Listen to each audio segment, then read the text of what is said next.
प्यारे साथियों, आप सभी का स्वागत करता हूं अपने एमआरएस स्टडी परिवार में।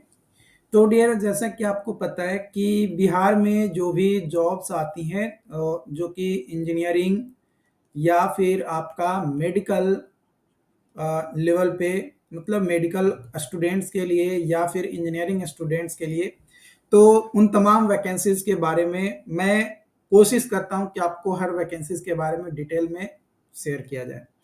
तो यहाँ पे राजस्व एवं भूमि सुधार विभाग के तरफ से बिहार सरकार में एक नया नियमावली बनाया गया है, जो कि नियमावली 2025 के नाम से जाना जा रहा है।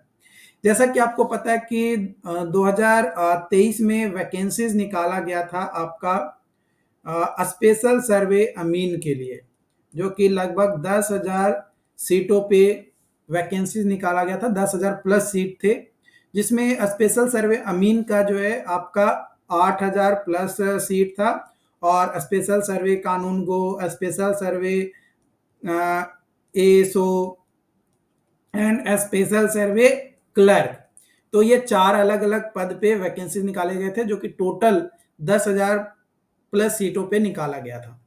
तो उसके बाद 2024 में इसका मेरिट लिस्ट आया, फर्स्ट फाइनल मेरिट लिस्ट। उसके बाद सेकेंड मेरिट लिस्ट जो है आपका 2025 में आपको जो है देखने को मिला। ज्वाइनिंग वगैरह करवाते करवाते 2025 आ गया। अब कई सारे लोग मेरे को आज से नहीं, लगभग 4-5 दिनों से लगातार कमेंट कर रहे हैं कि सर आप एलआरसी पे अब क्यों नहीं बोल रहे हैं। पहले तो एलआरसी पे बहुत अपडेट देते थे, अब क्यों नहीं अपडेट दे रहे हैं। तो डियर, पहले अपडेट आता था, अभी कोई अपडेट आ नहीं रहा था। तो आज फाइनली एक और अपडेट निकल कर आ गया, जो कि 2025 का नियमावली यहाँ पे जो है जारी किया गया है। और इस नियमावली के बेसिस पे आने वाले 4-5 दिनों में या इस महीने के अंत तक आपको नई वैकेंसीज देखने को मिलेगा। और इस नियमावली में 3 अलग तरीके का पद का भी जो है जिक्र किया गया है राजस्व एवं भूमि सुधार विभाग के द्वारा। और ये जो वैकेंसीज होने वाला है, ये जो आएगा वो परमानेंट वैकेंसीज आएगा, कॉन्ट्रैक्ट बेसिस पे नहीं आएगा, परमानेंट वैकेंसीज आएगा। ठीक है, तो यहाँ पे ये नियमावली 2025 है, और इसका विस्तार संपूर्ण बिहार राज्य में होगा, ये भी बताया जा रहा है।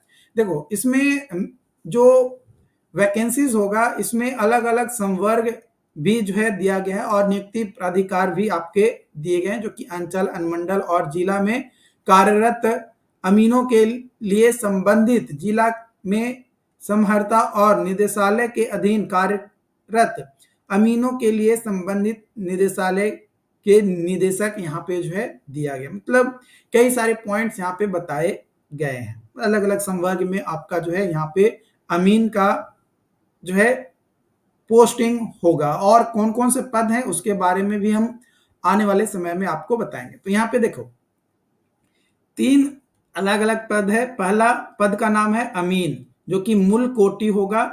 और दूसरा है अमीन ग्रेड 1, जो कि प्रथम प्रोन्नति होगा, यानी प्रमोशन होगा। यानी अमीन से अमीन ग्रेड 1 में प्रमोशन होगा। और उसके बाद है प्रधान अमीन, है ना, प्रधान अमीन। तो ये 3 पद, मतलब द्वितीय प्रोन्नत यहाँ पे जो है आपका होगा। ये संवर्ग का गठन किया गया है, और यह एक राज्य स्तरीय अराजपत्रित संवर्ग होगा, जिसमें राजस्व एवं भूमि सुधार विभाग के अधीनस्थ सभी स्थापना इकाई होगी। और इस संवर्ग के कर्मियों का पदस्थापन उनके गृह जिला में नहीं होगा। मतलब जिनका भी सिलेक्शन होगा वैकेंसीज के थ्रू, उनका जिला में पदस्थापन नहीं होगा, जिले के बाहर होगा। जो आपका स्पेशल सर्वे अमीन था, उसमें आपने देखा कि प्रमंडल ही चेंज हो जा रहा था, लेकिन अब प्रमंडल के बारे में नहीं बताया गया है। अब सिर्फ बोला गया गृह जिला नहीं मिलेगा।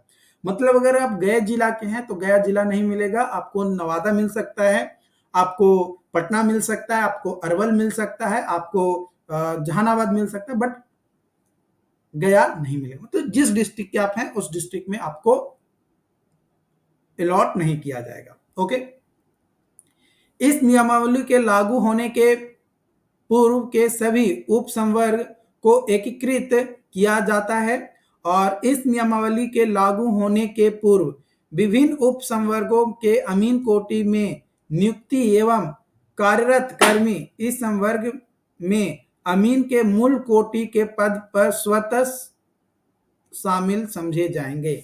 मतलब अगर कोई अमीन के पद पे कहीं पे काम कर रहा है तो उसको जो अमीन का पहला है, मतलब पहला जो पद है यानी मूल कोटि अमीन का, उसके समकक्ष इसको जो है माना जाएगा। ये यहाँ पे जो है उसको शामिल किया जाएगा, ये बोला जा रहा है। और यहाँ पे अगर बात किया जाए एज की, तो 18 साल होना चाहिए 1 अगस्त तक मिनिमम न्यूनतम योग्यता आपका 18 साल होना चाहिए, ये यहाँ पे बोला गया है। और नियमित नियुक्ति किए जाने के क्रम में समकक्ष पद पर संविदा नियोजित कर्मियों को संविदा नियोजन के फल स्वरूप किए गए कार्य अवधि के समतुल्य अवधि के छूट अधिकतम उम्र में दिया जाएगा। मतलब अगर आप संविदा के तौर पे कहीं पे काम कर रहे थे अमीन पद पे, तो आपको यहाँ पे एज में रिलैक्सेशंस भी दिया जाएगा और आपकी नियुक्ति प्रक्रिया में भी छूट आपको जो है यहाँ पे दिया जाएगा, जो कि आपको आगे हम बताएंगे कि कितना छूट दिया जाएगा।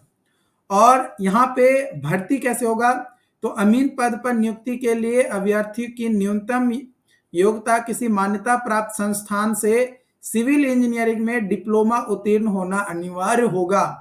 अमीन के पद पर सीधी नियुक्ति परीक्षा प्राधिकार द्वारा आयोजित लिखित परीक्षा के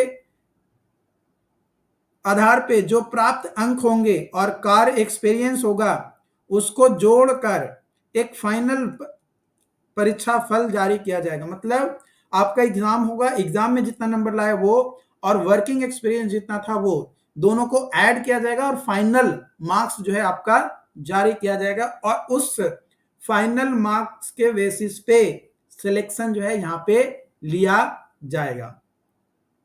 और जो परीक्षा, जो लिखित परीक्षा होगा, इसका जो सिलेबस होगा ये विभाग के परामर्श जो परीक्षा प्राधिकार होंगे उनके द्वारा जो भी सिलेबस निर्धारित किया जाएगा उसके हिसाब से एग्जाम जो है लिए जाएंगे। और यहाँ पे बताया जा रहा है कि जो रिटन एग्जाम्स होगा, है ना, रिटन एग्जाम्स होगा वो 75 अंक के होंगे। कितने? 75 अंक के। और जो कार्य एक्सपीरियंस है यानी वर्किंग एक्सपीरियंस है 1 साल का 5 अंक और अधिकतम 5 वर्ष तो तक आपका लिया जाएगा, जो कि 25 अंक तक आपका यहाँ पे मिलेगा। यानी कार्य दिवस के संख्या में 5 से गुना करने के पश्चात 365 से भाग दिया जाएगा। मान कर चलो कि आप जो है 600 दिन आपने काम किया, 600 दिन को 365 से डिवाइड किया जाएगा, लेकिन ऐसे नहीं। यहाँ पे बोला क्या रहे, कार्य दिवस। मान कर चलो कि आप 200 दिन काम किए, क्योंकि एक साल में आपका 365 दिन होता है, तो ये 365 दिन ऐसे नहीं लेना है, ठीक है, ये ऐसे नहीं लेना है। मान के चलो 200 दिन कार्य दिवस था, तो 200 गुने 5 डिवाइडेड बाई 365, है ना, तो ऐसे किया जाएगा। तो ऐसे अगर हम देखें, ठीक है, तो यहां पे आपका जो है ये हो गया। अब इसको डिवाइड करोगे तो आएगा 2.7, मतलब ये लगभग कितने साल काम कर लिया।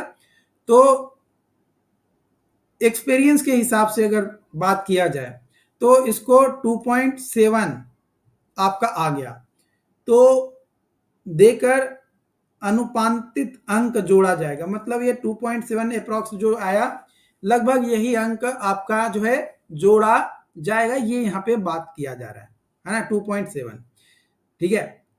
तो अगर मान के चलो कि आप 300 दिन काम किए, तो इसमें 5 से गुना करना है और 365 से डिवाइड करना है, तो जितना आया वो आपका अंक यहाँ पे जो है मिलेगा।